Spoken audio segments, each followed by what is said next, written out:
بنات، اهلا بيكم في وصفه جديده من مطبخ ومناني. النهارده ان شاء الله هنعمل العيش الشمسي هنا بطريقه سهله ان شاء الله وتعجبكم وان شاء الله. والعيش ده ميزته انه ممكن يتعمل في الشمس، او لو ما عندكيش الشمس ممكن تعمليه تحت المروحه، خصوصا في فصل الصيف. لو في فصل الشتاء ممكن مروحه ودفايه ان شاء الله يطلع كويس ويعجبكم. ان شاء الله باذن الله هيطلع العيش طري وهش كويس جدا بالشكل ده. الشمس بيعتمد على حسب الكميه بتاعته، حسب اللي انا هستخدم. اهم حاجه انا لو هستعمل كوبايه هستعمل 10 كبابي، يبقى معايا الدقيق اللي هستعمل 10 كوبايات. لو هستعمل طبق بالشكل ده يبقى هنا 10 اطباق. المهم حسب اي اناء انت يعني عايزاه تعايري بيه. انا دلوقتي هعمل هنا، هستعمل الاناء اللي قدامي ده. انا هستعمل منه حوالي 10. لازم يكون معايا 10، يا 10 كوبايات، 10 اطباق، يا 10 اي حاجه. الخطوه الخميره انا هاخد هنا، لو هستعمل الكوبايه هنا لو هستعمل كوباية هاخد كوبايتين دقيق في الصيف، وحوالي في الشتاء 4 كوبايات دقيق للخميرة. المهم أنا دلوقتي بقول إيه الخميرة. كوبايتين هنا لو في الصيف هستعمل كوبايتين دقيق، لو في الشتاء هستعمل 4 كوبايات دقيق، ولو في الخريف كده الجو هنا ممكن استعمل 3 كوبايات. دلوقتي هجيب هنا مية، كمية من المية، وهجيب لو أنا هستعمل، أنا هفترض إن أنا هستعمل معيار كوباية. هجيب الميه واجيب هنا معلقه صغيره خميره، لو بالكوبايات معلقه صغيره كده خميره فوريه،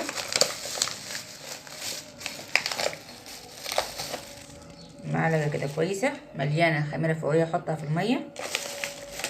احنا دلوقتي ايه تقريبا في يعني ما بين الصيف والشتاء كده معلقه صغيره.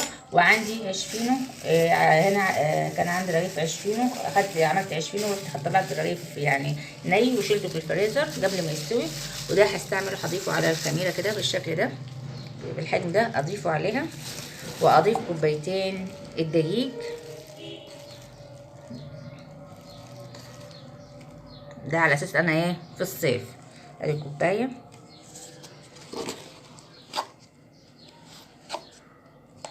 اتنين، واقلب.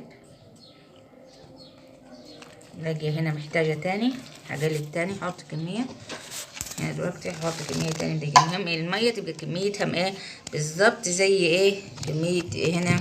يعني لو نسبة 10 يبقى هنا 2 ل3 كوباية في المية، 2 ل3 خميرة. وهيبقى عندي طبق عادي عجنتها كده. عملت كوبايتين دقيق، كوبايتين ونص دقيق، عشان احنا في الخريف كده ما بين اخر الشتاء كده. وهبدا اغطيهم بالحجم ده، احط لها حبه دقيق كده واسيبها لحد ما تخمر. وبعد كده استعمل بعد كده الخطوه اللي بعديها. ودلوقتي نبدا في خطوه العصيده. هنجيب ميه نحطها على النار ونسيبها تغلي كويس، ونحط فيها حبه ملح، معلقه ملح كده. وابدا اجيب طبق الدقيق هنا، الكوبايه اللي هعملها عصيده دي كوبايه من 10 كوبايات على فكره. ابدا كده الكوبايه احطها في الحله او الاناء اللي انا هشتغل بيه، واروح احطها فيها كده على النار، وحاطه عليها بالشكل ده كده. يعني حوالي كوبايه ميه، تقريبا كوبايه ونص ميه. ابدا هنا اقلب كده. دي خطوه العصير. انا عامله كميه كبيره عشان تفهموا بيها يعني في العصير، لكن انا بعمل بكميه كبيره كده بالشكل ده. اول ما اعمل شكله بالشكل ده كده، ابدا اروح احط كميه من الميه البارده، احط كميه من الميه البارده عليهم هنا. احاول اغطي بيها العصيده. انا استعملت حوالي كوبايتين ونص دقيق للخميره، وكوبايه للعصيده، يبقى باقي من العشرة باقي حوالي 6 كوبايات ونص.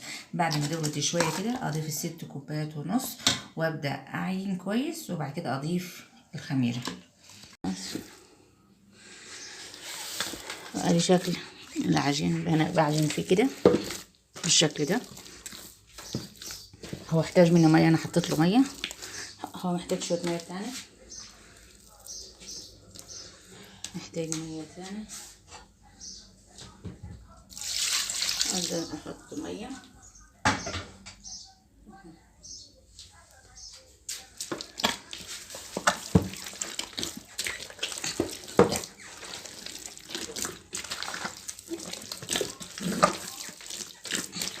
ابدا خليه يتجانس مع بعض خالص.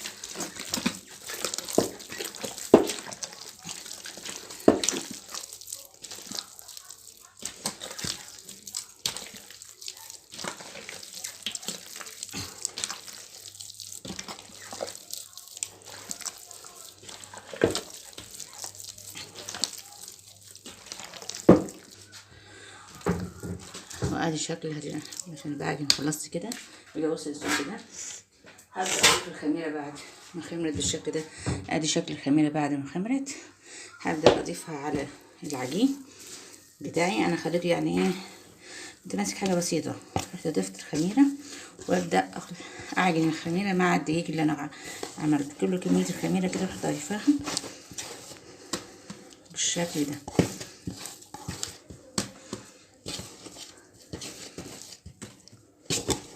وابدأ برضو اخلطهم مع بعض لحد ما يتجانسوا يعني بالكامل كده. افضل اعجن واضيف ميه، هو محتاج مني ميه، هضيف ميه برضو.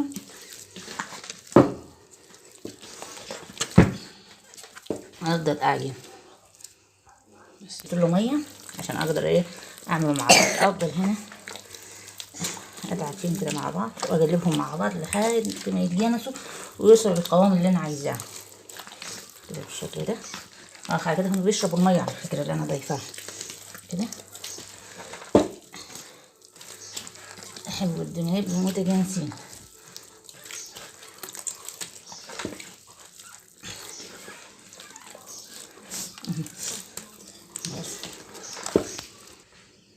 وادي ها بعجن فيه كده. ابدا ادعك كده لحد ما ايه اي كلاكيع تروح عندي يبقى بالشكل ده. اروح ابدا اعمل الخطوه دي كده، ادخل الهواء، ادخل الهواء عندي كم مره كده اقلبه.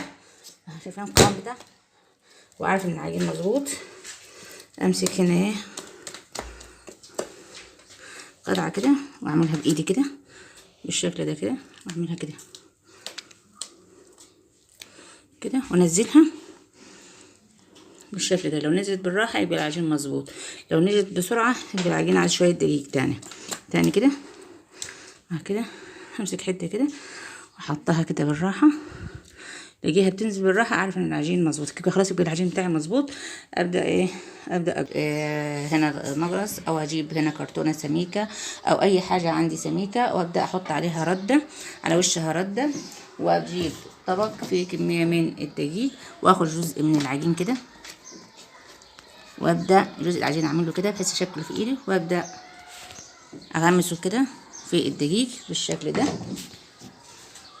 وبعد كده حطاه على وشه على المقرص او الكرتونه اللي عليها رده، وابدا اعمل واحد تاني كمان اهو كده ماسكاه بايدي كده بالشكل ده. واجيب كده اغمس في الدقيق واجيب المقرص بتاعي او الكرتونه واحطها عليه كده واحطها في الشمس او تحت مروح لحد وشه ما بينشف، وبعد كده ابدا ايه ابطل. وادي شكله بعد ما حطيته في الشمس او تحت مروحه وشه بدا ينشف شويه، او هبدا اضغط عليه كده بايدي، احط ايدي في حبه دقيق كده، دقيق في ايدي كده، وابدا ايه اضغط عليه اخليه واخد الشكل الدايره، وبعد كده ارجعه للشمس تاني او تحت المروحه، وبعد كده نبدا نسيبه لحد ما يبدا يعلى. بعد ما حطيته في الشمس وتحت المروحه بدا ايه هنا ينشف من الجوانب ويبدا وشه يجف ويبدا هنا يرتفع شويه. هبدا اقلبه بالشكل كده، قلبت على وش الناحيه التانية كده، وابدا اشيل التدفيل واحطه في الشمس تاني لحد برضو نفس الحكايه الخطوه دي وشه ينشف ويبدا يعلى شويه. وادي شكله من بعد ما قلبته الرغيف سبته في الشمس هنا شويه او في تحت المروحه بدا ينشف من الجوانب وبدا برضو ينشف الجزء ده ينشف. هبدا ايه اعدله تاني على الوش.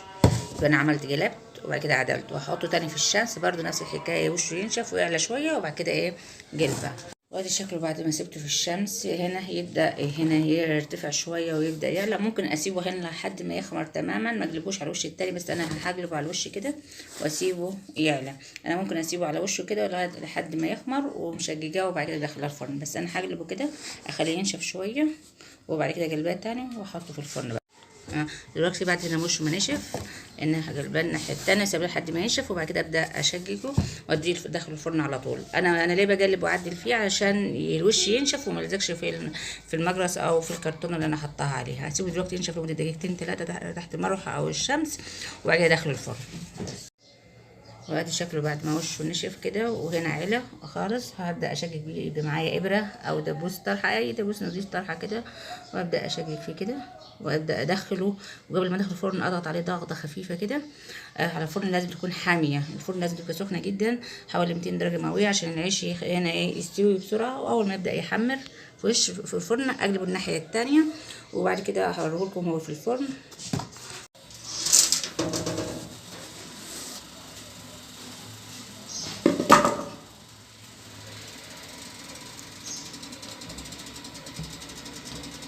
وادي شكله بعد ما طلع من الفرن بالشكل ده.